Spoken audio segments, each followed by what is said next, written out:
My name is Noah, and I never expected a casual house party to change my life so completely. I'm a 24-year-old graphic designer, and I've been out to my friends and family since college. While most of them have been supportive, I've always kept a distance, especially when it came to my closest friend. Eric and I met 2 years ago through a mutual friend at a local art gallery. He was there supporting his then friend's exhibition, and we bonded over our shared love of contemporary art, India music. Despite being straight, Eric never showed any discomfort about my sexuality, which made our friendship easy and natural. The night that changed everything was at Eric's housewarming party. He had just moved into a new apartment and invited our close circle of friends to celebrate. I arrived early to help set up, watching as he arranged drinks and snacks with the same ridiculous attention.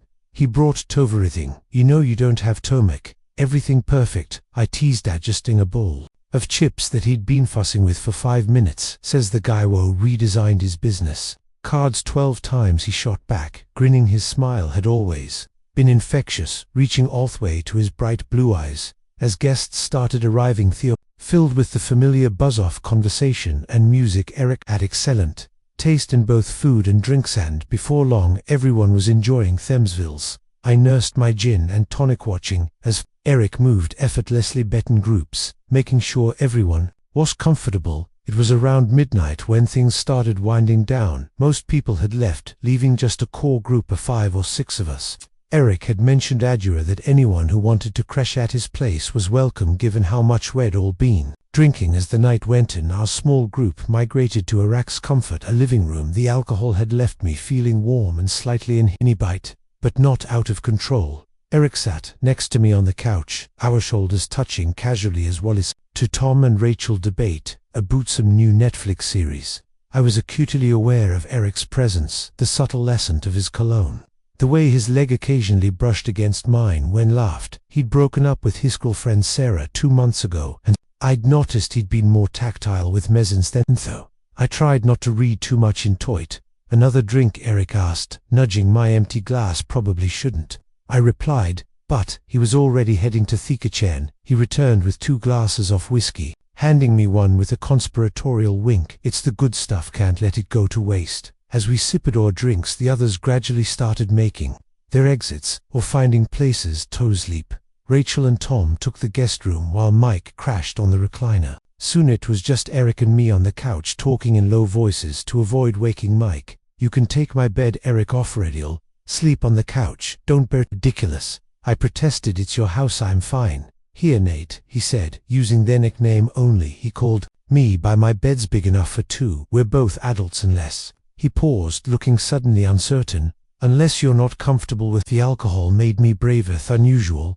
I'm comfortable if you are. He stood up, offering me his hand. Come on then, it's late and I'm exhausted. As I followed him to his bedroom, I tried Tonya, the way my heart was racing. This wasn't the first time we'd shared a bed. We'd crashed in the same bed at Party Esport, but something felt different in it. Eric's bedroom was neat and minimalist, with a large king-sized bed dominating the space. He rummaged through his dresser and tossed me a pair of sweet pants and a soft t-shirt. Bathrooms, all yours if you want. Tochen, she said, already pulling off his own shirt. I tried not to stare at his chest as I hurried to the bathroom. The t-shirt he'd given me smelled like him, a mix of laundry detergent and that cologne I'd grown so familiar with. When I returned, he was already in bed, scrolling through his phone. I slipped the covers on the other side, maintaining a respectful distance. The whiskey had left me feeling pleasant-libsed, just enough to quiet the usual anxiety.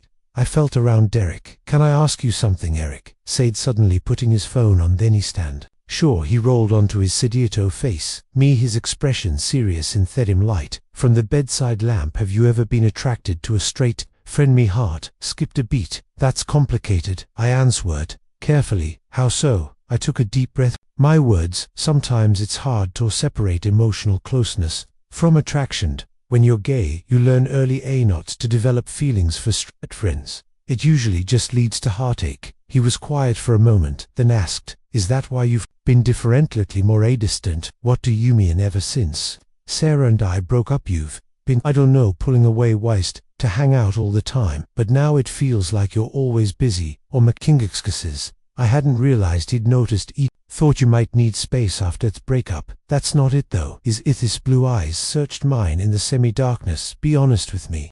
Nate Thielkel, in my system, made the truth slip out easier than it should have. Fine, yes, you've been pulling away because I started feeling things I shouldn't and I didn't want.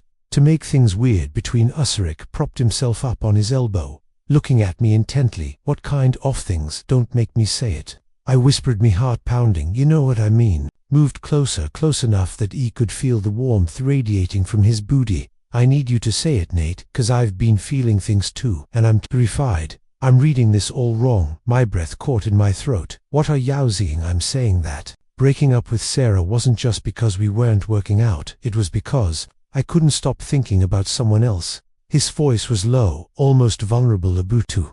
I closed my eyes, trying to steady myself. Eric, you're straight, am I? Hissioned. Found mine under the covers because you've never felt about anyone the way I feel about you, and it scares the hell out of me. Look at me, I said, opening my eyes. When he met my gaze, I continued. If this is just curiosity or confusion, it's not, he interrupted. I've been struggling with this for months. Why do you think Sarah and I really broke up? Figured it out before I did, said she. Could see the way I looked at you, how you lit up whenever you were around. His thumb was tracing circles on my palm, sending shivers down my spine. I don't want to lose you as a friend. I admitted. You won't, he promised, but I need to know if you feel the same way. Do you have a feelings for me, Nate? Yes, I whispered, the word hanging heavy in the air between us. God, yes, I've had feelings for you for so long, but I never thought. Before I could finish, Eric closed the distance between us, pressing his lips to mine. The kiss was tentative at first, questioning, but when I responded, it deepened. His hand moved to toe quite my face, and I could feel the slight in his fingers. When we finally broke apart, both breathing heavily, Eric rested his forehead against mine. I've been wanting to do that for months, he confessed. How long have you known? I asked, my hands still gripping his shirt. Remember that night we went to the beach? We stayed up talking until sunrise. His fingers traced patterns on me neck. That was when I first admitted to myself the way you looked in the moonlight. How natural it felt to be close to you. I wanted to kiss you then. He remembered that night vividly, how intimate it had felt, how I'd forced myself to maintain distance. Why? Fear, he admitted. Fear of ruining our friendship. Fear of what it meant to boot me. I'd never been attracted to a man before, but with you it's different. It's not about gender, it's about who you are. I pulled back slightly to look at him. Are you sure about this? Because if we cross this line. Instead of answering, he kissed me again, more confidently. This time his body pressed against mine, and I could feel his heart racing as fast as my own. When his hand slipped under my shirt, touching bare skin, I gasped. Is this okay? He murmured against my lips. More than okay, I breathed, pulling him closer. The night unfolded in a series of tender moments and hesitant explorations. Eric's touch ease were gentle, almost reverent, as if he was discovering something precious. We took things slow. New intimacy, preceded by whispered questions and reassurances. Tell me if you're doing something wrong, he murmured, his hands mapping the contours of my body with careful attention. You're perfect, I assured him, marveling at how natural this felt. How right. We spent hours learning each other, alternating between passionate kisses and quiet conversations. Eric told me about his journey of self-discovery, how he'd started questioning his sexuality after that night at the beach. I tried to deny it. At first, he admitted, tracing my collarbone with his fingertips. Threw myself into my relationship with Sarah, tried to convince myself it was just a fist, but the more time I spent with youth, harder it became to ignore what changed. I asked, running my fingers through his hair. You did, or rather the way you started pulling away. It made me recognize. I couldn't bear the thought of losing you. When I knew this wasn't just confusion or curiosity. These feelings surreal, the vulnerability in his voice, made me heartache. I pulled him closer, kissing him softly. I'm not going anywhere. As the night deepened, our passion grew more intense. Eric's was overshadowed by his enthusiasm and attention to my responsive gasp. Every shiver was noted and explored. When we finally came together, it was with a tenderness that brought us two to my eyes. Afterward, lying in each other's arms, Eric traced lazy patterns on my back. I've never felt like this before, he confessed. It's like everything makes sense.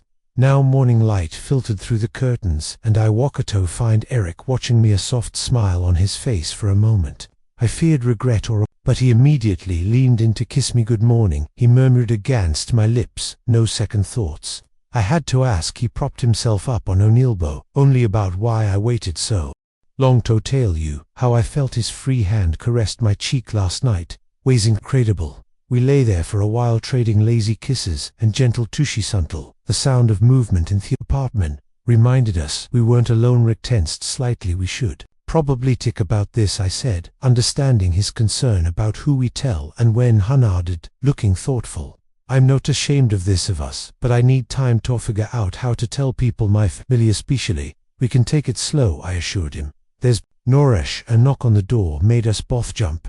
Eric, it was Tom's voice. We're heading out for breakfast. You guys want to join? Eric looked at me questioningly, nodded. Better to act normal than hide away. Give us 15 minutes, Eric called back as we got dressed. Stealing glances and secret smiles, Eric suddenly pulled him into a kiss. Thank you, he whispered. For what? For being patient with me, for giving me time to figure things out, for Bangu. We managed to make it to breakfast, what being too obvious though. I caught Rachel giving us knowing looks. Eric sat closer to me than usual, his thigh pressed against mine undefeatable, and occasionally his hand would find mine when nobody was looking.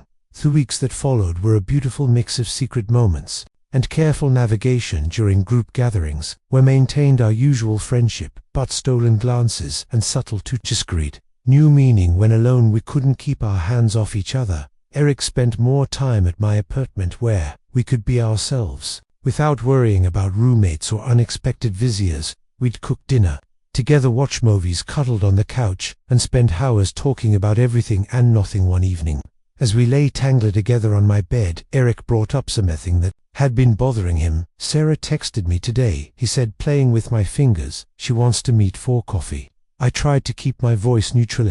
You going to go? He nodded. I think I owe her an explanation. She knew you know about my feelings for you. That's partly why we broke up. What did she say? She said she could see it in the way he looked at you, how I always found excuses to touch you or be near you. She told me needed to be honest with myself, hadn't to face me. She was right. The next day Eric met Sarah for coffee. When he came to my place afterward, he seemed lighter. Somehow she was amazing, he told, pulling me into a hug. Said she was happy for us, that she'd been waiting for him to figure it out. She even offered to help when I'm ready to come out to this. That night, as we lay in bed, Eric traced the contours of my face with his fingertips. I love you, he whispered, seeing it for the first time. I think he had for a long time. My heart felt like it might burst. I love you. 2 months into our relationship, Eric decided he was ready to start telling people. We began with our closest friends, inviting them over to my apartment on evening. So Eric started his hand-finding mean.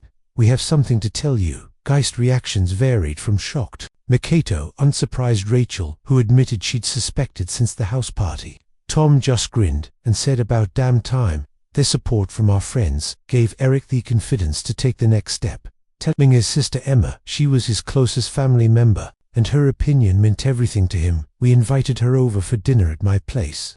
Eric was nervous all day, checking and rechecking the lasagna recipe he'd insisted on making from scratch. She's going to love it, I assured him, wrapping my arms around him from behind as he stirred the sauce. And she's going to love us. Emma arrived right on time, and dinner went smoothly as we finished our Eric took a deep breath and reached for me hand.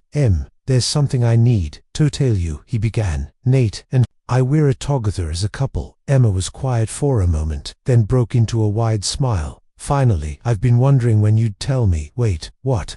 Eric looked stunned.